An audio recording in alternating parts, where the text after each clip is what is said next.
Good afternoon, everybody. Just wait for everybody to come into the room.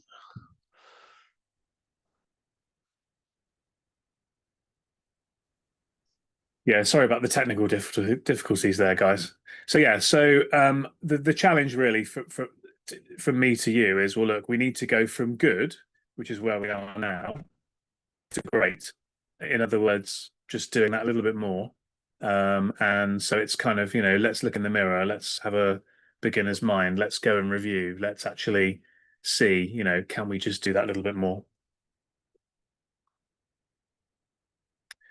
It's a bit like Swiss cheese and penne pasta. So we think about the Swiss cheese model of defenses, but actually in lots of these areas, as hopefully you'll see in a minute, we've got some big gaping gaps like penne pasta. So what can we do to mangle that pasta and turn it into cheese? Which is it's not the best analogy, but that's kind of the way we want to be thinking about this.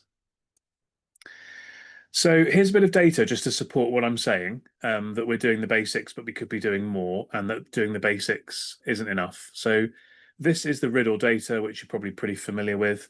And what does this show? It shows that slips, trips, and falls as a category is the largest cause of riddles, and it's also very, very flat.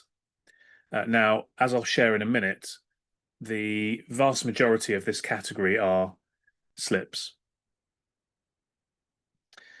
From a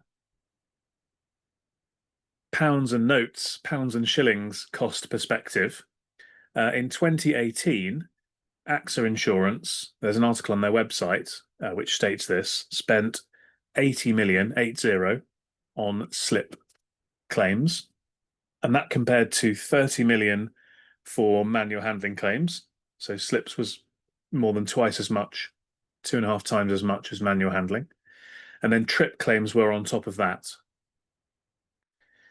Now, AXA is obviously a big, well-known insurer, but they're not the dominant market player.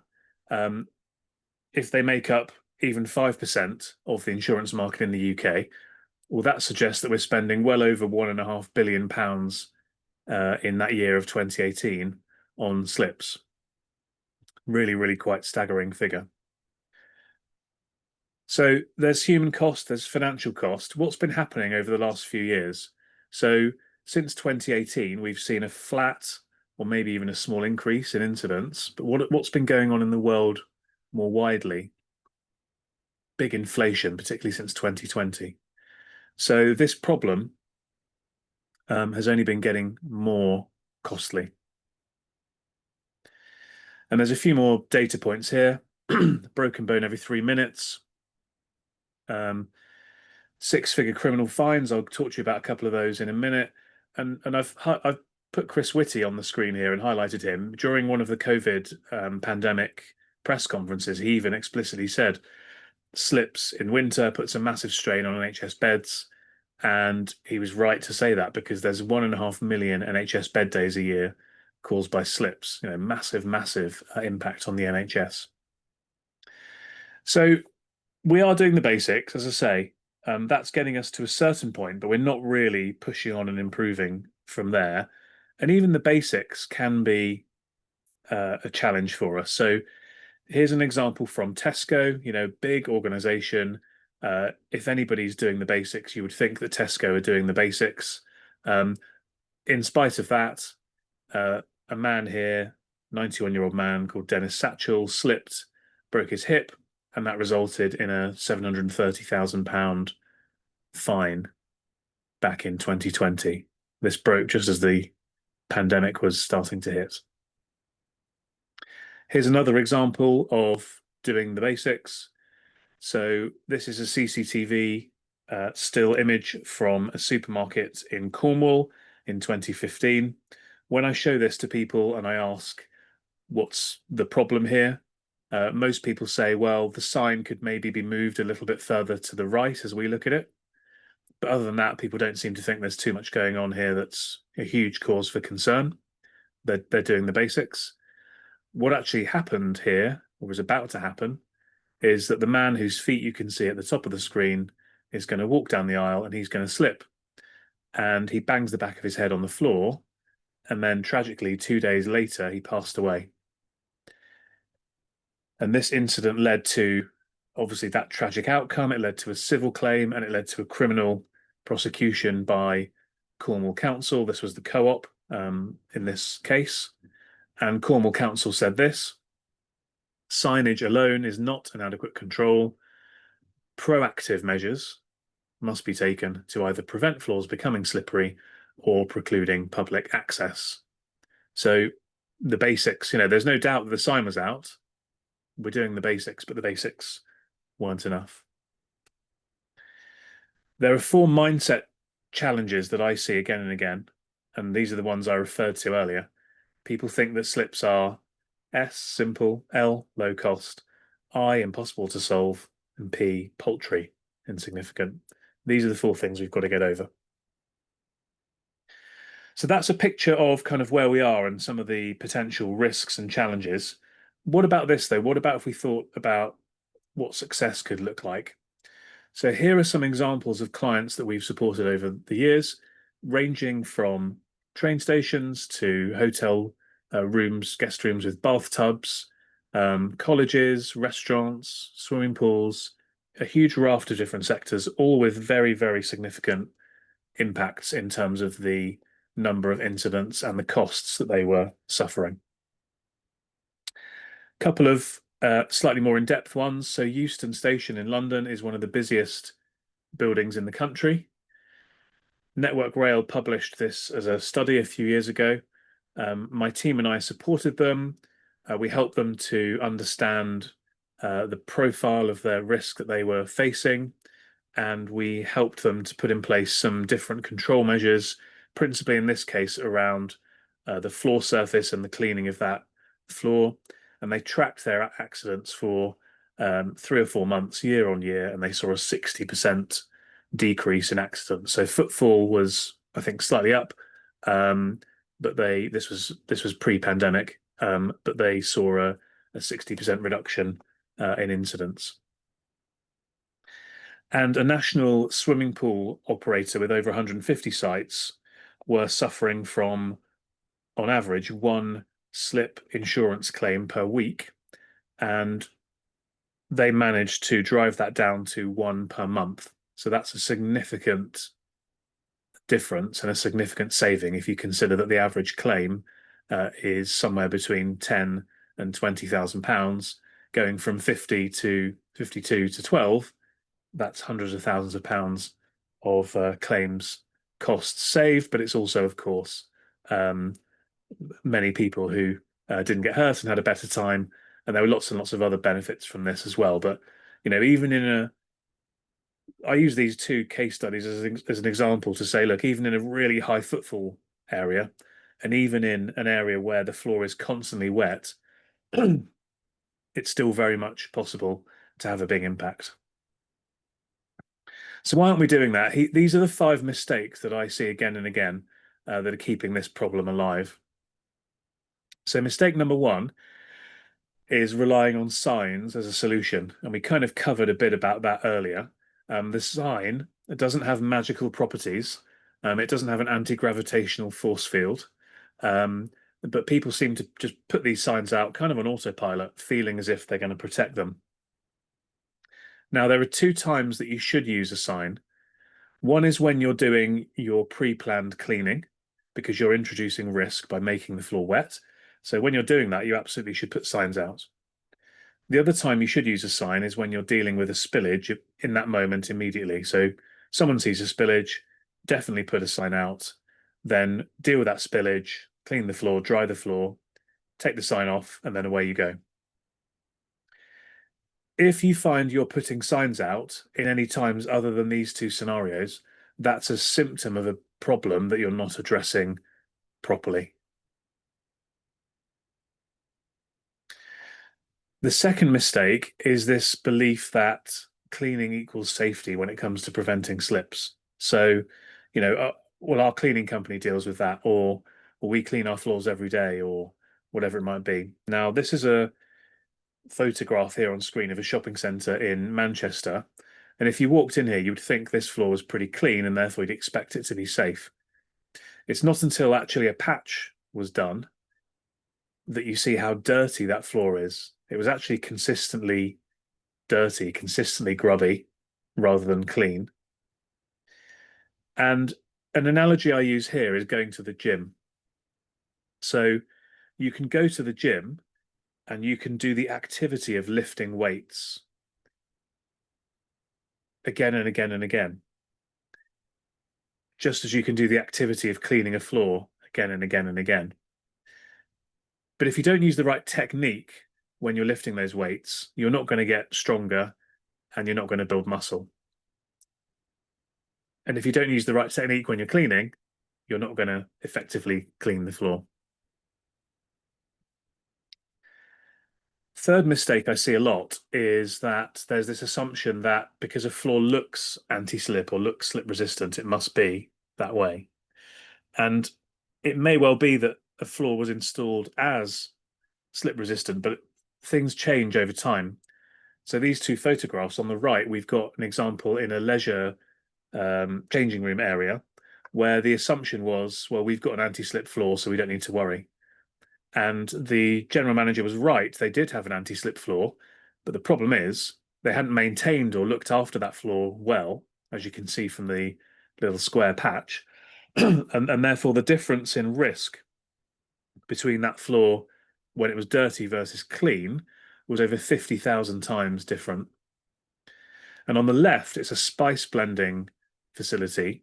And you walked in here, and I took this photo. I walked in here and I looked at the floor and I thought, well, at least they've got a good floor. But the problem was that floor was about 12 years old.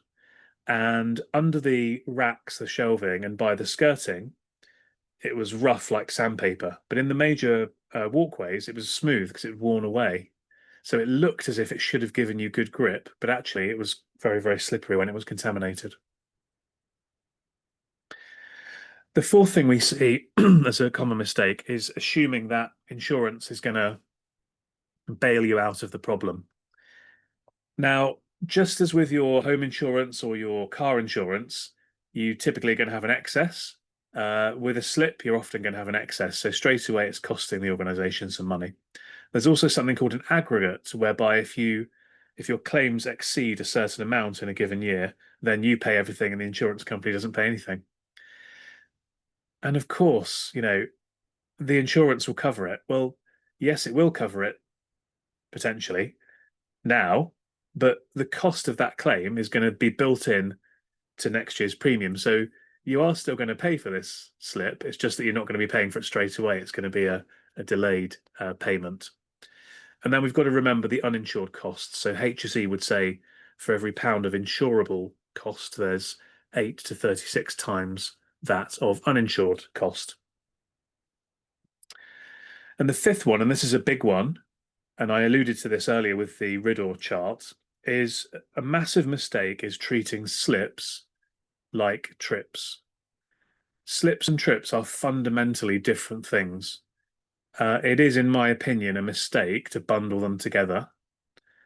If you've got a problem with people tripping and you go away and you listen intently to what I've got to say today, and you read my book and you deep dive into all of my videos and other things, and you implement everything I say, it's not going to make one jot of difference. Because making a building safe from a slip safety perspective doesn't affect trips. And the inverse is also true. One of the big issues here is that trips are simple to solve. And by bundling together slips and trips, the perception has kind of arisen that slips are also simple to solve. And I would contend if they were that simple to solve, why haven't we solved them? We're doing the basics already. If they were simple to solve, we wouldn't be seeing the amount of people getting hurt as we are. So we absolutely need to split out slips and trips. And I mentioned earlier about the difference in size between slips and trips. Here are some data from 3 sectors: retail, hospitality and leisure, and manufacturing, which is insurance claims data.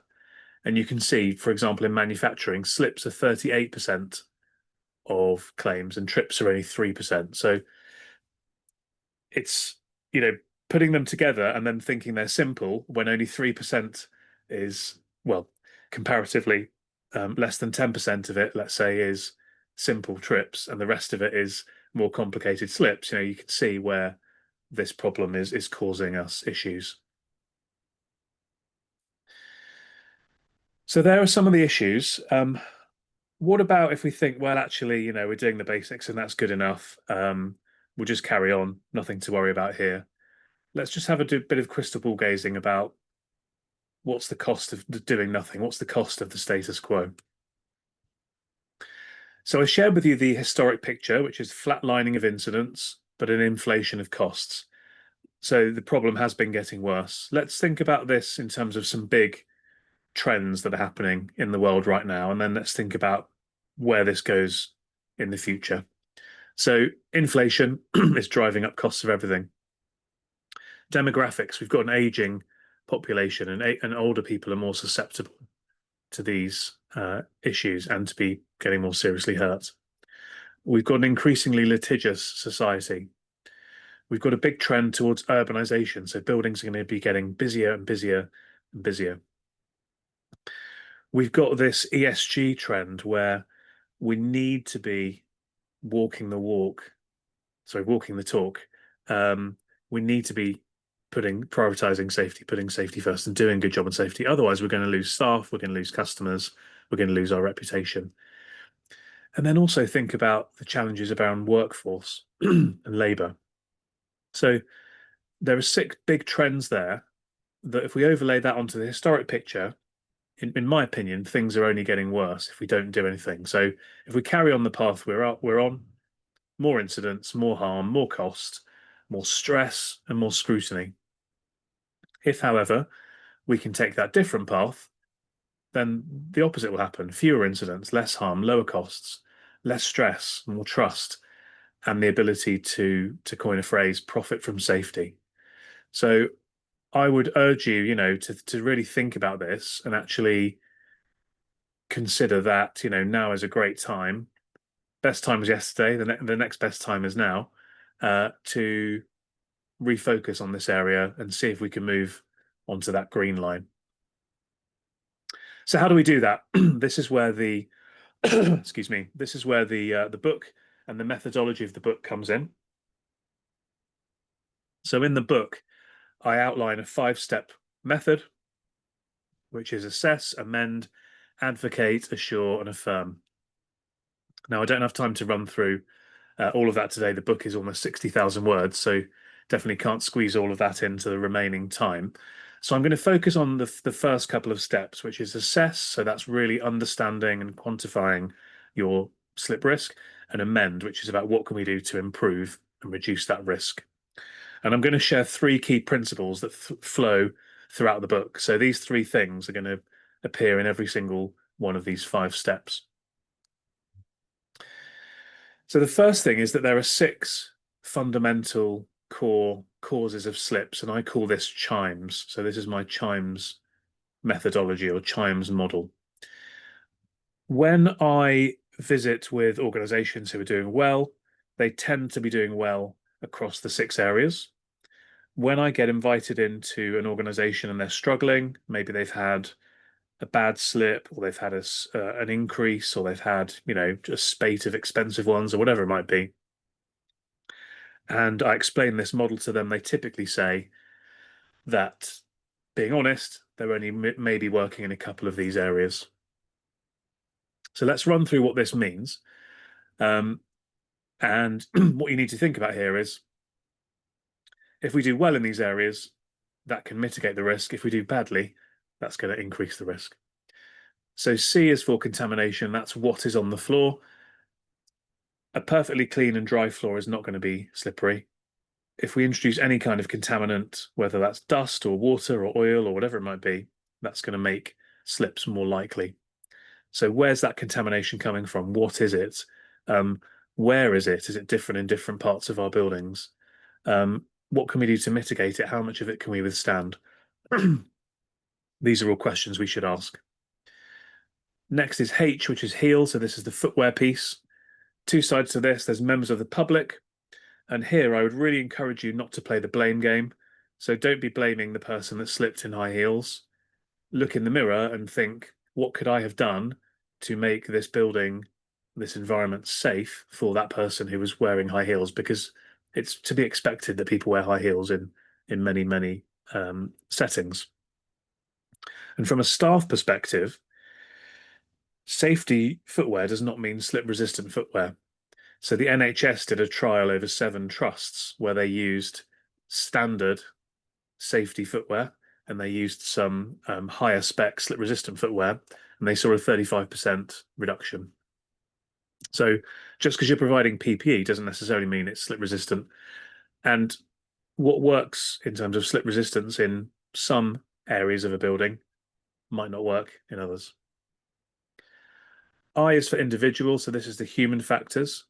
So gender and age play a role here. You're more likely to fall after a slip and to be more seriously hurt, according to the data and the statistics, if you're an 80-year-old woman than a 20-year-old man. But here, really, we're thinking about behaviors. So if we're pushing, pulling, twisting, turning, if we're distracted, if we're rushing, all of these things make a slip more likely. So how can we manage those? M is maintenance. You've seen some examples there of wear and tear, and cleaning, already shared. Change of use is another one, but we've got to, things don't stay static. We've got to be on top of things and maintain our environments. E is environment, so that's about the weather. So yeah, rain, ice and snow, condensation through changes of temperature, but also the built environment, steps and stairs, ramps and slopes, noise, lighting, entrance systems and entrance matting, which we'll touch upon in a minute. And then S is surface, the floor. And some floors are more slip resistant or less slippery, whichever way you look at it, than others. And there is a way of quantifying that, which is the next thing that we'll move on to. So the sort of starting point that we always suggest is around this journey of slipology, of bringing science and slips together, is a slip test. So this is an image of what's called a pendulum test. It's what the HSE use. It's what the courts use to determine how slippery a floor is or is not. It mimics a heel striking the floor as you walk, and the output of the test is called a pendulum test value, or a PTV. One big advantage of this test versus others is that you can use it in situ. So I'm going to show you a quick video of the slip testing being done. It's called a pendulum because it swings. So what you're going to see here is this chap is going to spray the floor with water. He's then going to release the foot of the pendulum, and the pendulum will swing from right to left. As the foot swings down, imagine you're watching somebody walking and imagine their heel hitting the floor, and hopefully that will bring to life what this is doing. And then the foot will continue to swing through to the left, and as it swings, it will push a pointer onto a gauge on the frame of the machine, and that's the PTV.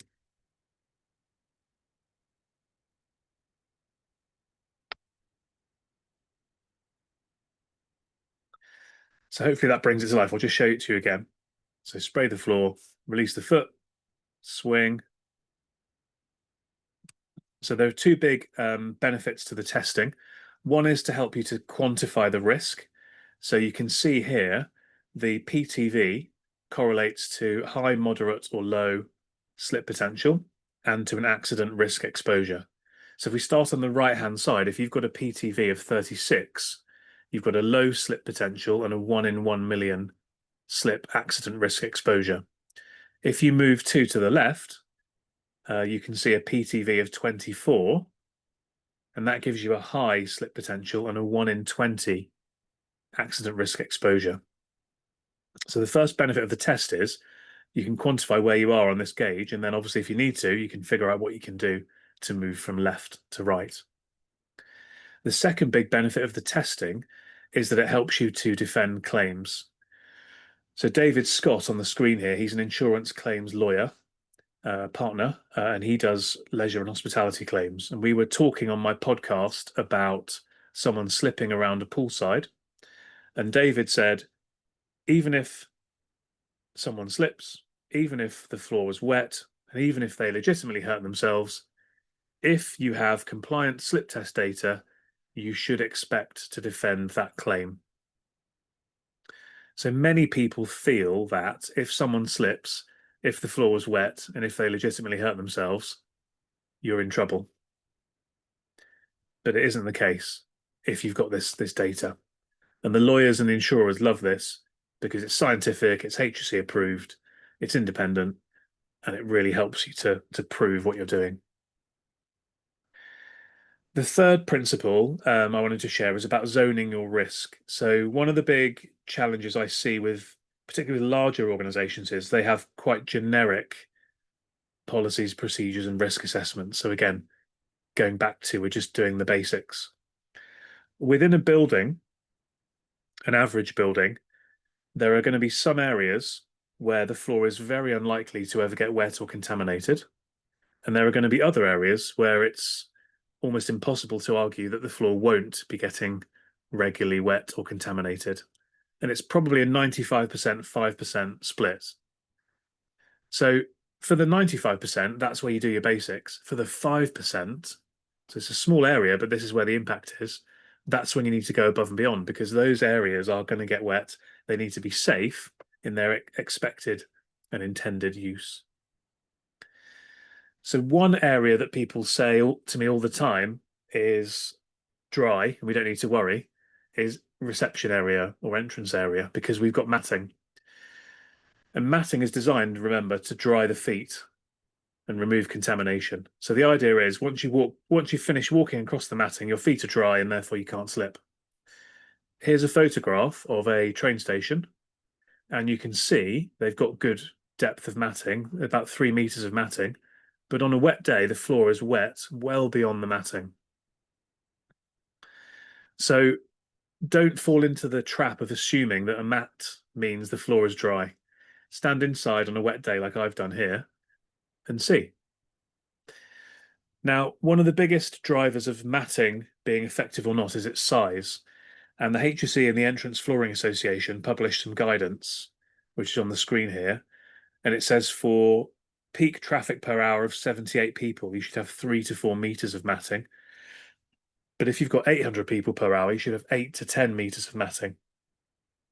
Now, I don't know about you, but I've seen very, very, very, very, very few buildings that have 8 to 10 meters of matting. Most buildings have 50 centimeters to a meter, if that. And if you think about it, I'm pretty tall.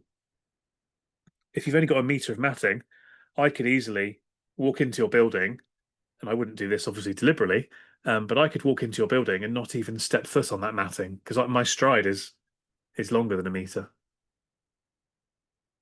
So one thing about zones is digging into the detail and really understanding what's going on. What we always do is we overlay the slip testing data with the zonal approach, and that's what should drive your risk assessment. That's what should drive how you deal with slip safety in different areas of your building. So in that 95% of areas where the floor is very unlikely to ever get wet or contaminated, it doesn't matter how slippery the floor is. It could be the most slippery floor you've ever seen in your life because it's not going to become slippery because it's going to be clean and dry. Whereas when you're in these areas of buildings that are consistently, frequently, regularly, foreseeably wet or contaminated, that's when you need the floor. And the HSE expectation would be that the floor should be safe when wet. Here's just a quick example of where we've done some advice for a client around washrooms. So we've gone through the chimes in that particular area of their building, and we've given them some views as to what extent they can manage chimes, and therefore, what should they be doing around washrooms. So there's some stuff you can go away and think about and put into place in your organizations. You've heard my story in terms of what got me into safety. What is it that drives me now around slips in particular? So my big mission is to try to drive down the number of people slipping by over 500,000 a year around the world. And I say that's a big mission because I fully understand that I can't do that on my own. And that's why I do talks like this. That's why I publish the book. That's why I do podcasts and videos on social media and LinkedIn and all that other stuff, is because this is a game worth playing. It's a fight worth winning. and I can't do it on my own. So I'm trying to enroll you guys and others into this as well, to try and get you excited by the fact that we can do something here. These aren't inevitable incidents, and that kind of impact is, I believe, achievable if we all work together. The other thing I really believe, and I used this phrase earlier, is that we can profit from safety. So I honestly believe that safety is a profit center for an organization. It's not a cost center. Any organization that's successful is going to be doing well at safety. Any organization that's not that successful is probably not doing very well in safety. Safety can be a foundational pillar for what drives a business's success and profitability. So where should you go from here? And I'll start to wrap up, and there should be a few more minutes for questions, irrespective of the technical issues we had earlier. So I mentioned earlier that I'm delighted to give everybody here today and everybody that watches this on a replay a free copy of my book. There's a link there on the screen, or there's a QR code. So if you just grab your phone, click on the QR code, it'll take you to the website, and you can request a free copy of the book, and that will enable you to go into much more detail than obviously I'm able to speak about today on this webinar. The other thing I'd recommend, and there's another QR code here, is to go and self-assess where you currently are. So we developed it's like an online quiz basically called a slip prevention scorecard. You go to the website scorecard.slipsafety.co.uk or via the QR code, and you answer a series of questions. It takes about 3.5 minutes, and then you get a score overall plus a score for each of those 6 chimes. So this gives you a really good roadmap of how are we doing now and where are we strongest and where can we improve? And then that will help to set the scene for where you put your time, effort, and focus to improve. So I'd really encourage you to go away and do that. So what's the big takeaway? There are 2, I think. The first one is that what I'm known for is trying to shine a fresh light on this subject, and to try to get people to think about it differently and realize that, as I've said before, doing the basics is not bad, but it's not quite enough. So what we need to know is that slips are serious and that they're scientific and that they absolutely are stoppable. And then from your perspective, what I really hope you've got out of today, is that you've learned something, that you have found it interesting, going back to what we said at the start. But I'd love you to leave here today with a feeling. And the feeling is that you're inspired to go away and do a little bit more in this area, and that you feel as if it's possible to do more and it's achievable to do more, and that it's worthwhile to do more. Remembering that, of course, those serious slips, like we mentioned at the start, are rare. But since we've been talking, 15 to 20 people have broken their bones in the UK from slipping over. And we've got to always have that in our mind. So anything that we can do to mitigate this risk is a worthwhile thing to do. So hopefully you feel connected with that idea, and that you'll go away from today and take some action steps. So that's it from me. Thank you very much, and yeah, very happy to take any questions. Christian, thank you very much for that. It's very informative, and yeah, it's very thought provoking as well. And yeah, I work in facilities management and estates, and I think one of my biggest bugbears is when you see or hear about a slip that's the root cause is identified as not putting enough signs out, which is which we won't go there, but yeah, it's not good. Yeah, it's that or it's the person, and that isn't a root Yeah. cause. Neither of those are root causes. No, absolutely not. But yeah, it is. It was refreshing to hear all this. Thank you for that. There is a couple of questions. I've got one myself. Is what's your sort of biggest when you go into organisations and you help and assist them in solving these sort of problems? What's your biggest challenge that you generally find? Is there a common theme?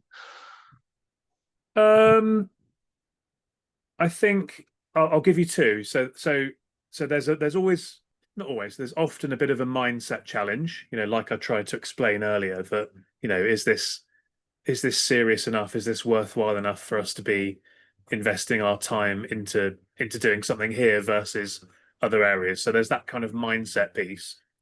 I think from a more sort of technical perspective, uh, it's the it's particularly in bigger organizations, it's the kind of we've always done it this way, Yeah, got procurement set us up for this way of doing this and this way of doing this and this way of doing this, and sort of breaking through that inertia yeah, is quite a difficult thing.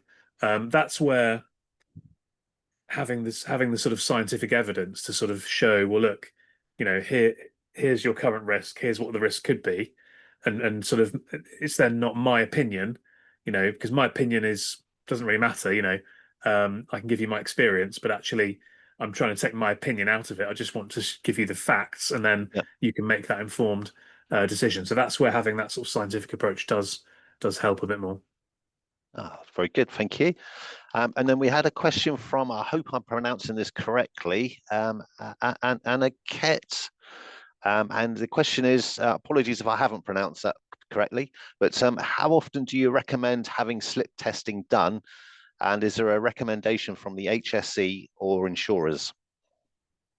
Yeah, that's a very good question. So HSE would say, you need to risk assess and you need to take reasonably practicable steps and all of that fluffy stuff. Um, but of course, within the workplace health and safety regs, floors shall not be slippery. And HSE actually when they're enforcing, they're very clear on that PTV 36 being the benchmark. But you have to sort of dig down a bit in the case law to find that. Um, in terms of insurers and lawyers, they quite like having a test done annually. So, having a test at some point in time is better than having no test because you've got at least some data. But if you think about it, if you're trying to submit something into evidence to help defend a claim, if you've got something from within the last 12 months of when this incident happened versus something that happened 3, 2, 3, 4, 5 years before that, obviously that doesn't carry anywhere near as much No. weight. So we typically suggest to our clients to do the testing annually. So that would be one time to get a slip test done. There are a few others. So if you're taking on a building or if you're doing some construction work, figure out where you are on day one. I bet you go and do some fire door tests. Why not get a slip test done as well? Obviously, I'm not going to downplay fire, but it's much more likely someone's going to slip than you're going to have a fire. If you change your cleaning methods or if you change your cleaning contractors, if you reconfigure or repurpose the building in some way, shape, or form, or if somebody, if you have a near miss or an incident, there'll be some examples of when it would be, a good idea to do a slip test. Okay, thanks, Christine. Right, I think we've got time for one more, very quick one, if you can, because time's nearly up. This is a question from Carol. The 5% high risk zones you highlighted are also those that require easy cleaning.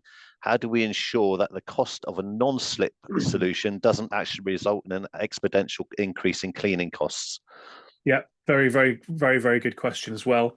And what you don't want to do is go overboard. So we're currently dealing with a college where somebody specified a super duper slip resistant finish and they just can't keep the floor clean, and it's causing more problems than if they put something more realistic and reasonable in.